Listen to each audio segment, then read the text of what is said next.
نحمده ونصلي على رسوله الكريم اما بعد فاعوذ بالله من الشيطان الرجيم بسم الله الرحمن الرحيم رب اشرح لي صدري ويسر لي امري واحلل عقدة من لساني يفقهوا قولي۔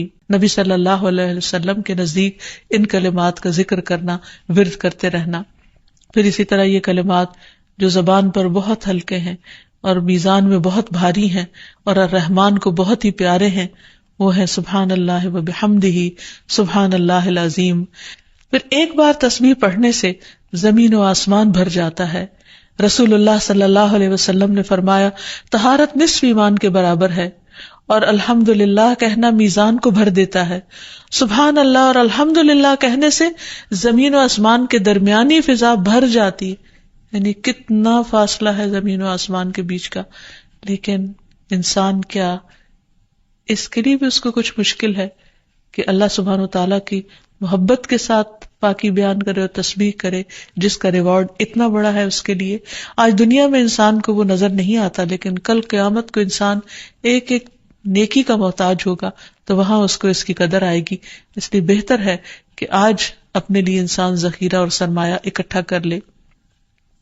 پھر اسی طرح انسان جب تسبیح کرتا ہے تو اس کے گناہ بھی مٹتے ہیں، یعنی ایک طرف اس کی نیکیوں میں اضافہ ہوتا ہے اور دوسری طرف اس کے گناہوں کو جھاڑنے کا ذریعہ بنتا ہے۔ انس رضی اللہ عنہ کہتے ہیں کہ رسول اللہ صلی اللہ علیہ وسلم ایک ایسے درخت کے پاس سے گزرے جس کے پتے سوکھ چکے تھے۔ آپ نے اس پر لاٹھی ماری تو اس کے پتے جھڑنے لگے۔ پھر آپ نے فرمایا، الحمدللہ و سبحان اللہ ولا الہ الا اللہ واللہ اکبر سے اسی طرح گناہ جھڑتے ہیں جس طرح اس درخت کے پتے جھڑے ہیں۔ پھر اسی طرح یہ 100 اونٹوں سے افضل عمل ہے۔ نبی صلی اللہ علیہ وسلم نے فرمایا، جس نے سورج طلوع ہونے اور اس کے غروب ہونے سے قبل 100 بار سبحان اللہ کہا تو یہ اس کے لیے 100 اونٹوں سے بہتر ہے، یعنی اتنی بڑی کمائی اور نیکیوں کا اتنا بڑا ذخیرہ ہے۔ پھر اسی طرح تسبیح کے کچھ اور کلمات ہیں کہ جن سے آسمان کے دروازے کھل جاتے ہیں۔ ابن عمر کہتے ہیں کہ ہم رسول اللہ صلی اللہ علیہ وسلم کے ساتھ نماز پڑھ رہے تھے کہ جماعت میں سے ایک آدمی نے کہا، اللہ اکبر کبیرہ والحمد للہ کثیرا وسبحان اللہ بکرۃ واصیلا۔ تو رسول اللہ صلی اللہ علیہ وسلم نے فرمایا، اس طرح کے کلمات کہنے والا کون ہے؟ جماعت میں سے ایک آدمی نے عرض کیا، اے اللہ کے رسول، میں ہوں۔ آپ نے فرمایا کہ مجھے تعجب ہوا کہ اس کے لیے آسمان کے دروازے کھولے گئے۔ ابن عمر فرماتے ہیں کہ میں نے ان کلمات کو پھر کبھی نہیں چھوڑا جب سے اس کے بارے میں میں نے رسول اللہ صلی اللہ علیہ وسلم کو یہ فرماتے ہوئے سنا، کیا کہ اس شخص کے لیے آسمان کے دروازے کھول دیے گئے، یعنی ان کلمات کے پڑھنے کی وجہ سے۔ پھر تسبیحات کا پڑھنا جنت میں درخت لگانے کا سبب بنتا ہے۔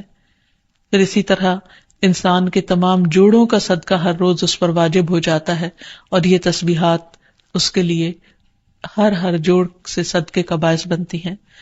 پھر یہ ہے کہ تسبیحات عمر میں اضافے کا ذریعہ بھی بنتی ہیں۔ نبی صلی اللہ علیہ وسلم نے فرمایا، اللہ کے نزدیک اس مومن سے افضل کوئی نہیں جسے حالت اسلام میں لمبی عمر دی گئی ہو، اس کی تسبیح و تکبیر اور تحلیل کی وجہ سے۔ پھر اسی طرح انسان کے لیے یہ تسبیحات محرومی سے بچاؤ کا ذریعہ بھی ہیں۔ رسول اللہ صلی اللہ علیہ وسلم نے فرمایا، کچھ دعائیں ایسی ہیں جن کو 100 مرتبہ پڑھنے والا کبھی محروم نہیں ہوتا۔ سبحان اللہ والحمد للہ ولا الہ الا اللہ واللہ اکبر، یعنی جب انسان کو کوئی حاجت ہو، کوئی ضرورت ہو، کوئی مشکل ہو، کوئی پریشانی ہو، تو اللہ سبحانہ وتعالیٰ کا ان الفاظ کے ساتھ ذکر کرنا شروع کر دے، تسبیح کرنا شروع کر دے، کیونکہ یہ باقی رہنے والی نیکیاں ہیں اور دنیا میں بھی انسان کو فائدہ دیتی ہیں اور آخرت میں بھی انسان کے لیے آگ سے بچاؤ کا ذریعہ ہے۔ حدیث میں آتا ہے، رسول اللہ صلی اللہ علیہ وسلم نے فرمایا، اپنا بچاؤ حاصل کر لو۔ صحابہ نے عرض کیا، اللہ کے رسول، کیا دشمن آ گیا ہے؟ آپ نے فرمایا، نہیں، لیکن جہنم سے تمہارا بچاؤ سبحان اللہ والحمد للہ ولا الہ الا اللہ واللہ اکبر سے ہے، اور یہی کلمات باقیات صالحات ہیں۔ پھر اسی طرح دل کی گھٹن اور سینے کی تنگی کا علاج بھی تسبیح میں ہے۔ پریشانی، ڈر اور خوف کو دور کرنے کا ذریعہ بھی تسبیحات ہیں۔ تو ہر موقع کی مناسبت سے انسان کو تسبیح کرتے رہنا چاہیے، جب نعمت کی تکمیل ہو، جیسے نبی صلی اللہ علیہ وسلم نے جب اپنا مشن مکمل کر لیا اور اللہ سبحانہ وتعالی نے ان کی گواہی دے دی کہ ان کا کام پورا ہو چکا ہے، جب اللہ کی مدد اور فتح آ جائے اور تو لوگوں کو دیکھے کہ وہ اللہ کے دین میں فوج در فوج داخل ہو رہے ہیں، تو اپنے رب کی حمد کے ساتھ تسبیح کرو اور اس سے بخشش مانگو، بے شک یقیناً وہ بڑا توبہ قبول کرنے والا ہے۔ پھر اسی طرح یہ ہے کہ انسان کو صبح و شام سبحان اللہ و بحمدہ کی تسبیح کرنی چاہیے۔ جو ایسا کرے اس کے تمام گناہ معاف کر دیے جاتے ہیں، خاص سمندر کی جھاگ برابر ہی کیوں نہ ہو۔ پھر خصوصاً فجر کے بعد انسان 3 بار یہ کلمات پڑھے، سبحان اللہ و بحمدہ عدد خلقہ و رضا نفسہ و زنۃ عرشہ و مداد کلماتہ۔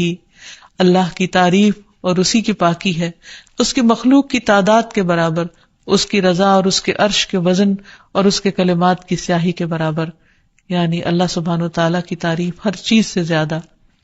پھر اسی طرح یہ ہے کہ فجر کے بعد اور عصر کے بعد خصوصی طور پر تسبیح کا وقت ہوتا ہے اور ساری مخلوق اس وقت تسبیح میں مشغول ہوتی ہے۔ پھر رکوع اور سجدوں میں اللہ تعالیٰ کی تسبیح بیان کرنی چاہیے، نماز کے بعد تسبیحات فاطمہ پڑھنی چاہیے، سوتے وقت وہ تسبیحات پڑھنی چاہیے جو نبی صلی اللہ علیہ وسلم نے حضرت فاطمہ کو سکھائی تھی۔ پھر اسی طرح نبی صلی اللہ علیہ وسلم رات کو جب تک نیند نہیں آتی تھی مسلسل تسبیح کرتے رہتے تھے، اس پر صبر کرو جو وہ کہتے ہیں، اور سورج طلوع ہونے سے پہلے اور اس کے غروب ہونے سے پہلے اپنے رب کی حمد کے ساتھ تسبیح کرو، اور رات کے کچھ اوقات میں بھی پس تسبیح کرو، اور دن کے کناروں میں بھی، تاکہ تم خوش ہو جاؤ۔ یعنی خوشی کا راز، اطمینان اور سکون کا راز اللہ تعالیٰ کی تسبیح کرنے میں ہے، جو ذکر کا ایک بہترین طریقہ ہے، اور یہ ایمان والوں کی علامت بھی ہے، کیونکہ قرآن مجید میں آتا ہے انما یؤمن بآیاتنا الذین اذا ذکروا بها خروا سجدا وسبحوا بحمد ربهم وهم لا يستكبرون، کہ ہماری آیات پر تو وہی لوگ ایمان رکھتے ہیں کہ جب انہیں ان کے ساتھ نصیحت کی جاتی ہے تو وہ سجدہ کرتے ہوئے گر پڑتے ہیں، یعنی جھک جاتے ہیں، اور اپنے رب کے حمد کے ساتھ اس کی تسبیح کرتے ہیں اور وہ تکبر نہیں کرتے۔ یعنی یہ ہوتی ہے مومن کی شان کہ وہ اللہ کی تعریف میں کھویا ہوتا ہے، اللہ کی پاکیزگی بیان کرتا ہے، وہ اپنے رب کی قدر کو پہچانتا ہے اور اپنے کوتاہیوں کو اور اپنی غلطیوں کو، اسی لیے وہ اللہ تعالیٰ کی پاکی بیان کرتا ہے اور اپنے قصور کا اعتراف کرتا ہے، اور اس کی زبان اللہ کے ذکر سے تر رہتی ہے۔ پھر اسی طرح یہ ہے کہ تسبیح تمام مخلوق کے رزق کی کنجی بھی ہے۔ اللہ کے نبی نوح علیہ السلام کی وفات کا وقت جب قریب آیا تو انہوں نے اپنے بیٹے سے فرمایا کہ میں تمہیں ایک وصیت کر رہا ہوں، سبحان اللہ و بحمدہ کا ورد کرتے رہنا، یہ ہر چیز کی نماز ہے، اس کے ذریعے مخلوق کو رزق ملتا ہے، تو جو شخص یہ چاہتا ہو کہ اس کے رزق میں کشادگی ہو اسے بھی کثرت کے ساتھ تسبیح کرنی چاہیے۔ جیسے اللہ تعالیٰ قرآن مجید میں حکم بھی دیتے ہیں، یا ایھا الذین آمنوا اذکروا اللہ ذکرا کثیرا وسبحوہ بکرۃ واصیلا، اے ایمان والو اللہ کو بکثرت یاد کیا کرو اور صبح و شام اس کی تسبیح بیان کیا کرو۔ یعنی انسان کو خاص طور پر صبح اور شام کے اوقات میں تسبیح کرنی چاہیے، جس کی تفصیل احادیث میں ہمیں ملتی ہے۔ رسول اللہ صلی اللہ علیہ وسلم خود بھی کثرت کے ساتھ سبحان اللہ و بحمدہ استغفر اللہ و اتوب الیہ کثرت سے پڑھا کرتے تھے کہ پاک ہے اللہ اور اس کی تعریف کے ساتھ، اور میں اللہ تعالیٰ سے بخشش طلب کرتا ہوں اور میں اس کی طرف توبہ کرتا ہوں۔ پھر اسی طرح تسبیح اہل جنت کی پکار بھی ہوگی، دعواہم فیہا سبحانک اللہم، کہ ان کی پکار وہاں ہوگی کہ اے اللہ تو پاک ہے ہر عیب سے، ہر کمی کوتاہی سے، ہر نقص سے، یعنی تو بے عیب ہے، منزہ ہے، اور یہ اللہ سبحانہ وتعالیٰ کو نہایت پسند ہے کہ اس کی کوئی مخلوق اس کی پاکی بیان کرے، کیونکہ وہ اس کا مستحق ہے، وہ ہے ہی پاک۔ پھر یہ ہے کہ اہل جنت بھی صبح و شام اللہ تعالیٰ کی تسبیح بیان کریں گے، اس لیے ضروری ہے کہ انسان یہ سلسلہ دنیا سے ہی شروع کر دے۔ اہل جنت کی تسبیح جو ہے وہ ان کے سانسوں میں جاری کر دی جائے گی، اور پھر جو لوگ اللہ تعالیٰ کی تسبیح نہیں کرتے وہ دراصل بد نصیب ہیں، کیونکہ وہ اتنی بڑی خیر سے محروم ہو رہے ہیں جو دنیا میں ان کے لیے سکون کا باعث ہے اور آخرت میں ان کے لیے رب کے قرب کا ذریعہ ہوگی۔ تسبیح کے لیے جو الفاظ استعمال ہوتے ہیں اس میں سبحان اللہ و بحمدہ، سبحان ربی الاعلی، سبحان ربی العظیم، یہ تمام کلمات جو ہیں یہ تسبیح کے ہیں۔ اس کے علاوہ ایک اور حدیث سے ہمیں پتہ چلتا ہے، سمرہ بن جندب کہتے ہیں کہ رسول اللہ صلی اللہ علیہ وسلم نے فرمایا، اللہ کے نزدیک سب سے زیادہ محبوب کلمات 4 ہیں، سبحان اللہ والحمد للہ ولا الہ الا اللہ واللہ اکبر، اور تمہیں اس میں سے کسی بھی کلمے سے شروع کرنا نقصان نہ دے گا، یعنی پہلے الحمدللہ بھی کہہ سکتے ہیں یا سبحان اللہ پہلے کہہ سکتے ہیں، لیکن یہ اللہ تعالیٰ کے نہایت پسندیدہ ترین کلمات ہیں۔ پھر اسی طرح آپ صلی اللہ علیہ وسلم نے یہ بھی فرمایا کہ بے شک تم لوگ اللہ کی عظمت کا جو ذکر کرتے ہو، یعنی تسبیح، تحلیل، تحمید، جو الفاظ بھی کہتے ہو، وہ عرش کے ارد گرد چکر لگاتے ہیں، ان کی ایسی بنبناہٹ ہوتی ہے جیسے شہد کی مکھیوں کی بنبناہٹ، وہ اپنے کہنے والے کا ذکر اللہ کے ہاں کرتے ہیں، کیا تم نہیں چاہتے کہ اللہ کے ہاں تمہارا ذکر ہوتا رہے؟ تو اس سے پتہ چلتا ہے کہ انسان اگر یہ چاہتا ہے کہ اللہ سبحانہ وتعالیٰ کے ہاں اس کا ذکر ہو تو اس کو چاہیے کہ دنیا میں وہ کثرت کے ساتھ تسبیح کرے، کیونکہ یہ اس کے لیے تمام چیزوں سے بہتر ہے۔ تسبیحات کا پڑھنا تمام چیزوں سے بہتر ہے۔ ابو ہریرہ کی روایت میں آتا ہے کہ رسول اللہ صلی اللہ علیہ وسلم نے فرمایا، سبحان اللہ والحمد للہ ولا الہ الا اللہ واللہ اکبر، کہ اللہ پاک ہے اور سب تعریفیں اسی کے لیے ہیں، اللہ کے سوا کوئی معبود نہیں، اور اللہ سب سے بڑا ہے۔ یہ کہنا میرے نزدیک ہر اس چیز سے محبوب ہے جس پر سورج طلوع ہو، یعنی بڑے بڑے سونے چاندی کے ڈھیر سے بھی زیادہ پسندیدہ تھا۔ اللہ سبحانہ تعالیٰ کی تسبیح کرنے کا کیا فائدہ ہے؟ اس بارے میں ایک حدیث آتی ہے، ابو ذر رضی اللہ عنہ نے عرض کیا، یا رسول اللہ صلی اللہ علیہ وسلم، میرے ماں باپ آپ پر قربان، اللہ عز و جل کو کون سا کلام زیادہ پسند ہے؟ آپ نے فرمایا، جو اللہ تعالیٰ نے اپنے فرشتوں کے لیے پسند کر رکھا ہے، سبحان ربی وبحمدہ، سبحان ربی وبحمدہ۔ حقیقت یہ ہے کہ ساری مخلوق اللہ تعالیٰ کی تسبیح بیان کر رہی ہے۔ قرآن مجید میں آتا ہے، تسبح لہ السماوات السبع والارض ومن فیہن وَإِن مِّن شَيْءٍ إِلَّا يُسَبِّحُ بِحَمْدِهِ وَلَٰكِن لَّا تَفْقَهُونَ تَسْبِيحَهُمْ إِنَّهُ كَانَ حَلِيمًا غَفُورًا۔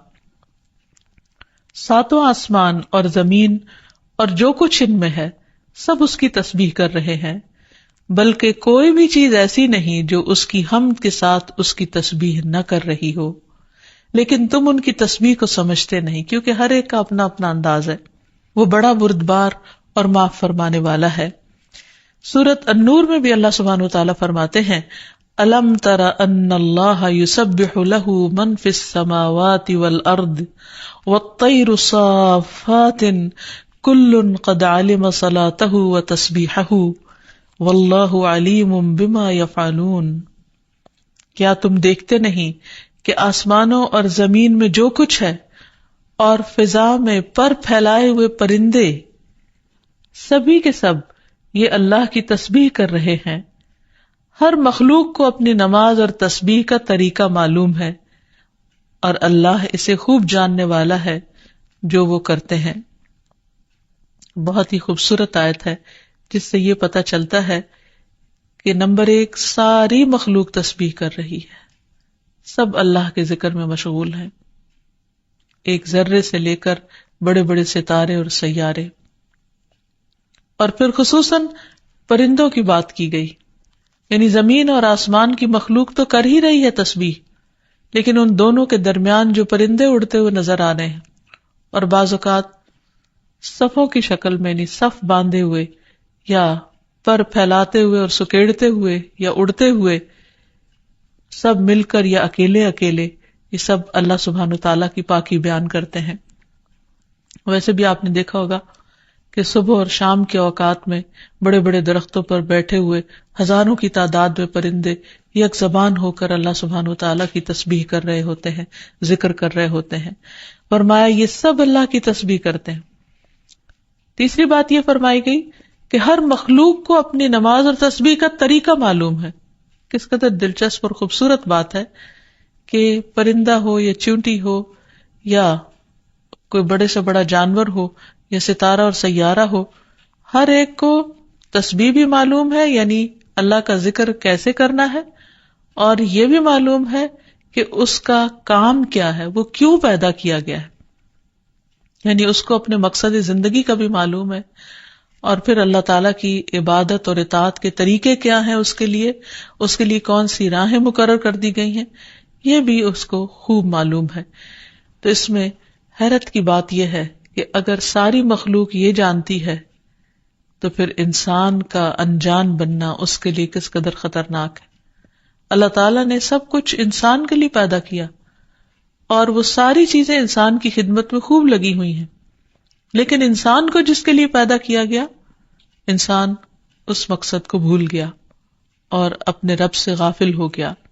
تو اس لیے اگر ہم تسبیح نہیں کریں گے تو ہم ساری کائنات سے الگ ہو جائیں گے. وہ سب تو اللہ کے وفادار، فرما بردار، تسبیح گزار، اور ہم اللہ سے غافل. یہ دل کیسے گوارا کر سکتا ہے؟ اس لیے زیادہ سے زیادہ اللہ سبحانہ و تعالیٰ کی تسبیح کرنی چاہیے. ایک حدیث سے یہ بھی پتہ چلتا ہے کہ چیونٹیاں بھی اللہ کی تسبیح کرتی ہیں. جب ایک موقع پر کسی نے چیونٹیوں کو جلا دیا تو اللہ سبحانہ و تعالیٰ نے ان سے یہی کہا کہ تم نے گروہوں میں سے ایک ایسے گروہ کو جلا دیا جو اللہ کی تسبیح بیان کرتا ہے، اور ویسے بھی آگ کا عذاب اللہ کے سوا کسی اور کو دینے کا حق نہیں. پھر اسی طرح جو کھانا ہم کھاتے وہ بھی اللہ کی تسبیح کرتا ہے. عبداللہ بن مسعود رضی اللہ عنہما بیان کرتے ہیں کہ ہم آپ صلی اللہ علیہ وسلم کے زمانے میں کھاتے وقت کھانے کی تسبیح سنتے تھے، یعنی نبی صلی اللہ علیہ وسلم سنوا سکتے تھے کہ کس طرح کھانا تسبیح کر رہا ہے. پھر اسی طرح فرشتے بھی اللہ تعالیٰ کی تسبیح کرتے ہیں، جس کا وہ اقرار خود کر رہے تھے کہ وَنَحْنُ نُسَبِّحُ بِحَمْدِكَ وَنُقَدِّسُ لَكَ، کہ ہم تیری حمد کے ساتھ تیری تسبیح کرتے ہیں اور تیری پاکی بیان کرتے ہیں. قرآن مجید میں سورۃ الشورى میں بھی آتا ہے وَالْمَلَائِكَةُ يُسَبِّحُونَ بِحَمْدِ رَبِّهِمْ، اور فرشتے اپنے رب کی حمد کے ساتھ اس کی تسبیح کرتے ہیں، یعنی تعریف بھی کرتے ہیں، تسبیح بھی کرتے ہیں. تسبیح کا مطلب ہوتا ہے اللہ تعالیٰ کو ہر عیب اور نقص سے پاک قرار دینا، اور حمد ہوتا ہے اللہ تعالیٰ کی تعریف بیان کرنا، یعنی اس کی خوبیوں پر اور اس کے کمالات پر اس کی تعریف کرنا. پھر اسی طرح وہ فرشتے جو عرش کو اٹھائے ہوئے ہیں وہ بھی اللہ تعالیٰ کی تسبیح کرتے رہتے ہیں. الذین یحملون العرش ومن حولہ یسبحون بحمد ربہم، جو فرشتے عرش اٹھائے ہوئے ہیں اور جو اس کے ارد گرد ہیں سب اپنے پروردگار کی حمد کے ساتھ اس کی تسبیح کرتے ہیں. ایک اور جگہ پر آتا ہے وَتَرَى الْمَلَائِكَةَ حَافِّينَ مِنْ حَوْلِ الْعَرْشِ يُسَبِّحُونَ بِحَمْدِ رَبِّهِمْ. نیز اس دن آپ دیکھیں گے، یعنی قیامت کے دن، کہ فرشتے عرش کے گرد حلقہ باندھے اپنے پروردگار کی تعریف کے ساتھ تسبیح کر رہے ہیں. پھر اسی طرح بعض مواقع پر جب وحی نازل ہوئی تو نزول وحی کے وقت حاملین عرش سے لے کر تمام انسانوں کے فرشتوں نے تسبیح کی، یعنی انسان کی ہدایت کے لیے اتنی بہترین کتاب اتاری جا رہی تھی. اور تسبیح فرشتوں کی خوراک بھی ہے، یعنی جیسے ہم انسان کھانا پینا کرتے ہیں اسی طرح فرشتوں کو کسی مادی چیز کے کھانے کی ضرورت نہیں ہوتی، وہ ان کی تسبیح جو ہے وہی خوراک ہے. اس بارے میں حضرت عائشہ کہتی ہیں کہ میں نے نبی صلی اللہ علیہ وسلم سے پوچھا کہ دجال کے زمانے میں ایمان والوں کا کھانا کیا ہوگا، یعنی اتنا فتنے کا دور ہوگا اور ہر شخص چھپ جائے گا اور چاہے گا کہ وہ اس فتنے سے بچ جائے، تو پھر وہ کیا کھائے گا؟ آپ نے فرمایا جو فرشتوں کا ہے، یعنی تسبیح، تکبیر، تحمید، تحلیل، یعنی اللہ تعالیٰ کی حمد و ثنا کرنا، اللہ کا ذکر کرنا. اور تسبیح کیوں نہ کی جائے؟ کیونکہ اللہ سبحانہ تعالیٰ نے قرآن مجید میں اپنے حبیب محمد صلی اللہ علیہ وسلم کو بارہا تسبیح بیان کرنے کا حکم دیا ہے. فرمایا فَسَبِّحْ